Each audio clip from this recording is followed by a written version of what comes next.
Oh, hi. What's up, guys? For the sake of this video, let's pretend I wasn't just completely MIA for nearly 2 years. Yeah, I'll keep it brief. I've been, pretty down. And those of you who've been there might know hobbies, things you do for fun, tend to be the first casualties. But here I am, crawling out of my cave to talk about Odyssey. And I have to start with something perhaps controversial, which is to say that this is by a long shot the DLC that I would recommend first to vanilla players and new players. But I think players who heavily mod the game might consider it the worst DLC. We can talk about it, but let's get into it. I'm going to try and keep it as short as possible. So let's start with the main thing this DLC adds: lower orbit spaceflight. In the base game, you can travel across the world map by caravanning or using transport pods. So this DLC adds a new way to get around the planet, flying in a grav ship. Not only that, but it adds destinations in orbit, such as asteroids, moons, constructed orbital platforms, other bases. And you cannot use a grav ship to leave orbit and travel to another planet. The main ship in the game is the only way to leave the planet. That's still an end game scenario. So that's actually the main thing I found a little bit irksome about this DLC, is just the two very different types of ships. It just feels a little bit disjointed in terms of like the lore and the tech, but I'm already over it. Okay, so our grav ship. To build the various parts of a grav ship, you must research and unlock different tiers of what's called grav tech. If we look at the research tree, we can see that in order to research the lowest level of grav tech, basic, we need to inspect a grav engine first. If you start in a regular crash landed scenario, you'll get a grav ship event on day 6 where an engine crashes on your map tile. You can inspect it and then begin researching. So you can uninstall the engine after you inspect it, haul it and the grav light panels back to your base. If you want to skip all of this, you can actually just start with the grav ship starting scenario, and your initial colonists will land with a very small grav ship. So you have the engine in storage, just install it somewhere, wherever you want to build your ship. This is going to be the heart of the grav ship. The engine will support anything on top of what's called grav ship substructure. The substructure costs 1 grav light panel per tile to build, and it has to go underneath your entire engine. Now, when you select the engine, you can see a blue radius around it. This is the radius you'll be able to build your substructure within. Now, if you want to increase these limits, you need an item called a grav field extender. And to build one of those, you need a new item called a grav core, which cannot be built or crafted. You only get them through quests, exploring, like looting old abandoned stuff, which we'll talk about later, and trading. But at the beginning, it doesn't matter because you really do not need a grav field extender right away. So after you have your engine down and your substructure down, you'll put down outer walls or the ship hull. This can be any metal material, doesn't need to be steel. And the walls must also be on top of the substructure to be part of the grav ship. Then you need thrusters and a fuel tank. With basic grav tech, you just get small thrusters and small fuel tanks, and you can actually add up to 4 small thrusters per grav ship. The more thrusters you add, the greater your ship's range is going to be. Finally, you need a pilot console, and then you're ready to launch. When you go to launch, you select your pilot, co-pilot, and then your crew is just the leftover people who don't participate. Grav ship launches and landings can have complications. The quality of your pilots increase or decrease the risk. Sometimes the engine overheats and you can't launch it again for a number of days. So you can see the risk factor for something going wrong for a given combo of pilot and co-pilot in this window before you actually launch. So at this point in the game, you have a little grav ship. You can hop around pretty much anywhere on the planet. There are a ton of new quests and quest types added by Odyssey, so the easier travel makes those a lot more fun. I really prefer this method to caravanning, and I highly recommend doing a lot of these quests, even if you're not normally a quest person. Not only are they actually pretty cool, but they're the only way you can get more grav light panels early game, the only way to ever get any grav cores, which you do need for late game, and the only way to get other rare items, such as a grav ship shield generator, which is something that you cannot build. You can only receive it from quests. Now, this is a shield I wish I had in the base game just for my bases. You build it, and it must be activated manually by a pawn, during battle. And once it's turned on, it forms this giant dome over your grav ship. It's just out a certain radius that blocks projectiles, but you can still shoot out of it. So it's pretty much like wearing a shield belt, but for your entire base, which is obviously ideal if your base is under siege and you can't or don't want to launch your grav ship to get away.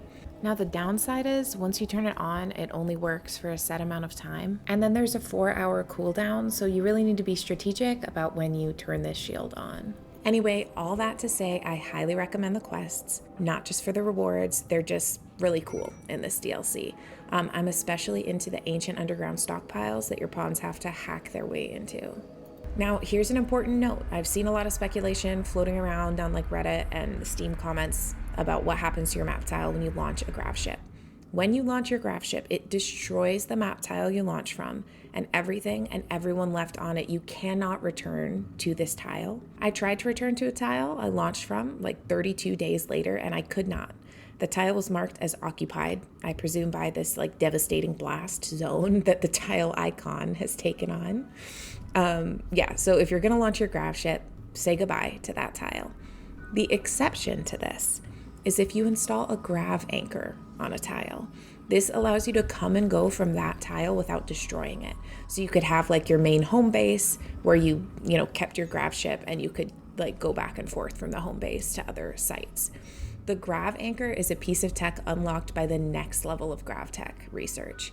Standard grav tech also unlocks large thrusters and large fuel tanks, which allow you a far greater range.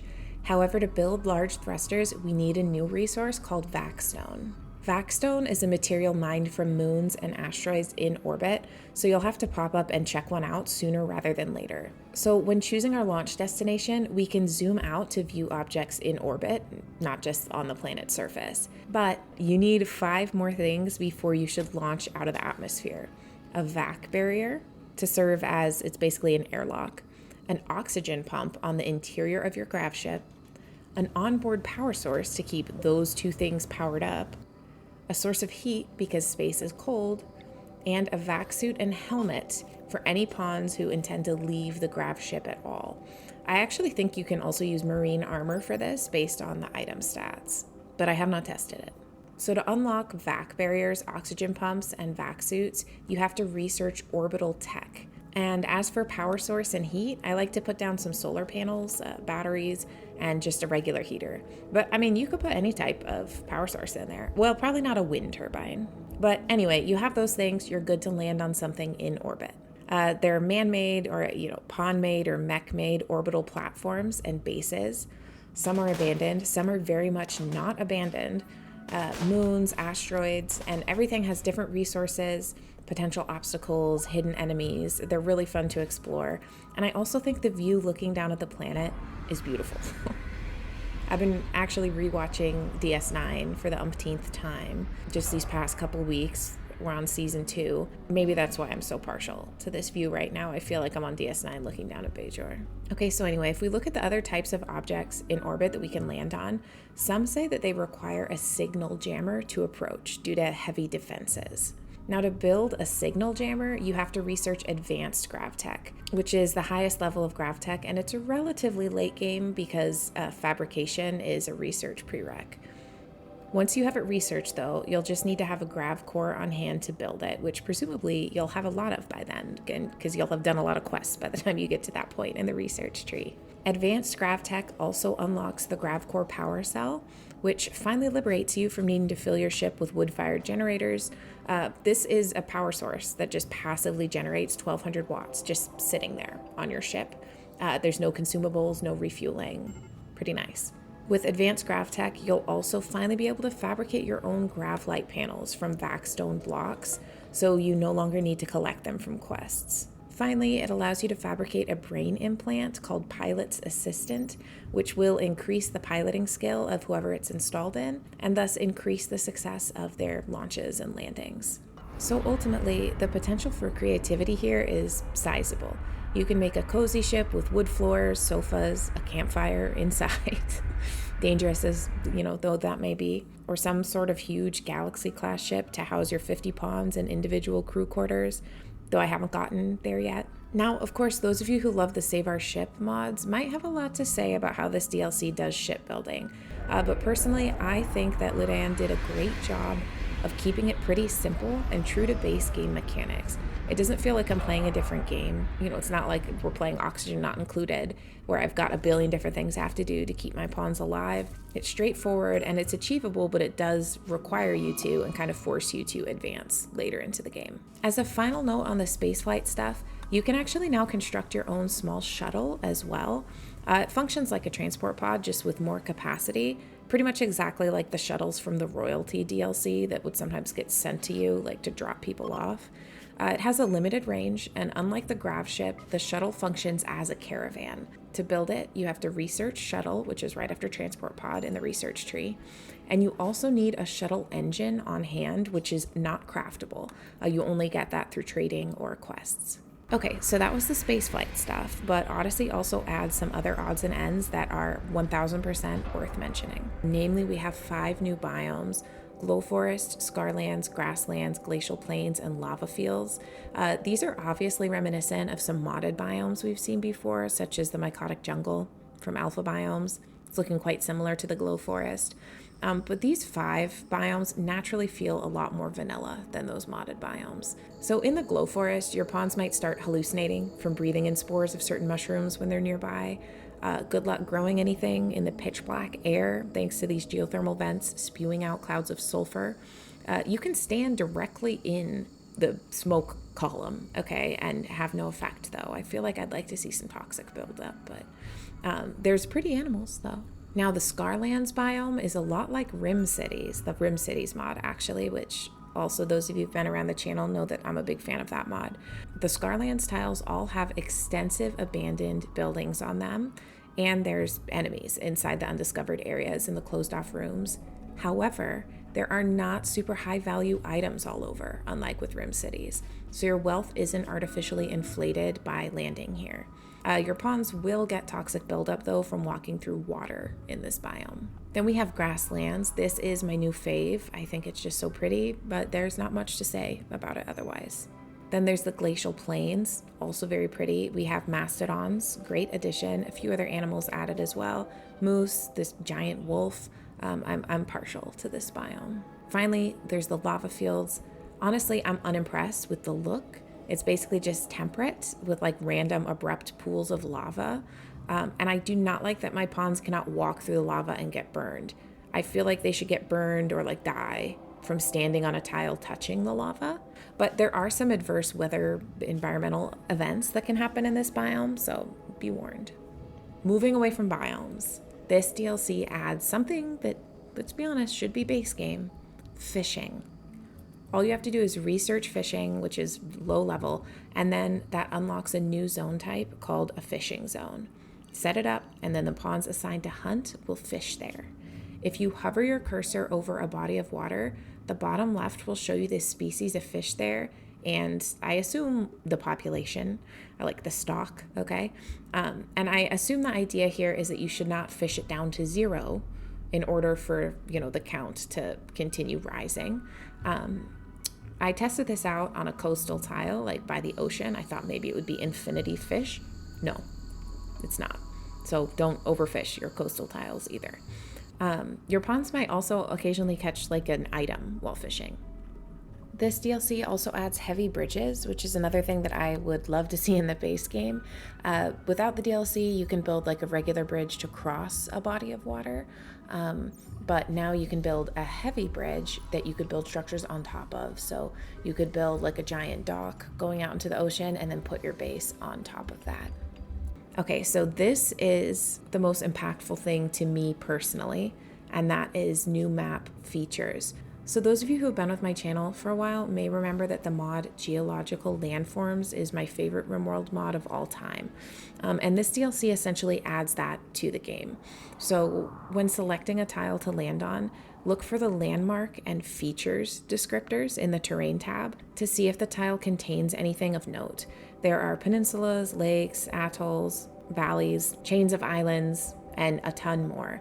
But the best part isn't even that, it's that there are also abandoned structures and ruins as features now. So to find one of those, look for a map tile that has a little like gray buildings on it. It almost looks like it's another colony or outpost, but it's not. It's an unoccupied tile. So like here, I was starting a new game. I crash landed on a tile that had an abandoned chem fuel refinery on it. How freaking cool is that? Something I love about this is that the layout of these ruins makes sense. With Rim Cities, which is what comes to mind when I see this, obviously. With the Rim Cities mod, the layouts of the rooms are like random. Like you'd never see a hallway. God forbid the structure should make sense in Rim Cities. But here, like this is a usable structure for me. So this is my favorite thing, honestly, about the DLC, is that you can travel to tiles that have abandoned colonies, abandoned factories. It's just so cool. Also, the bottom of my list of cool things added, no offense to people that are into this, but it's not my cup of tea, just some new weapon stuff. So first, rare custom weapons can be found and equipped, and they have like unique features. So for example, my pawn found a legendary AR that has this unique heavy rounds feature, making it deal 10% more damage than like your standard legendary AR. So this is like the most OP AR of all time. And presumably there's a lot of these scattered throughout the game. There's also a new type of trap called a hunter trap. These are basically proximity mines. They activate when an enemy comes near, and then they like chase them down to detonate near them. They're honestly a little OP because they shred like multiple body parts. There's also a wearable deployable hunter called a hunter pack. It's crafted as a machining table. You use it during battle, like similar to the way you'd throw a grenade. You click it and then you click your target and then you hope it kind of detonates near him. And finally, this is a small one. There's this new little piece of tech that can be used to increase a tamed animal's trainability by 2 levels. So for example, bringing this tamed hare from essentially untrainable to a more useful member of the colony. Animals have also been given like new behaviors, the ability to forage and kind of bring resources back. If you have like a tame raccoon, for example, I believe that will now forage like berries and mushrooms occasionally and bring them back to your base. Okay, so that was all the new stuff. The reasons I think this is the worst DLC for heavy modders is that almost everything added by this game existed in well-developed, high-performing, and frequently updated mods already. Save Our Ship 2, geological landforms, take your pick of the number of biome mods, fishing mods, animal mods, so forth. I can see players who enjoy a heavily modded RimWorld experience not getting excited about any of these additions because it really isn't anything like new for them. However, for people who are new players or for people who prefer unmodded or a more vanilla feel modded game, maybe leaning more towards quality of life mods, I would absolutely recommend this be the first DLC they get because it adds a lot of things that should, in my opinion, be base game that like drastically add to the feel of the game. So the landmarks and map features, the ability to explore ruins and abandoned settlements, fishing, and also the shuttle for easier late game caravans. So that's Odyssey. This video turned out way longer than I expected it to, but that's the way things go sometimes. I've really missed talking RimWorld with you all, so please let me know down in the comments what your thoughts are about Odyssey, if you're gonna get it. And until next time, take care of yourselves.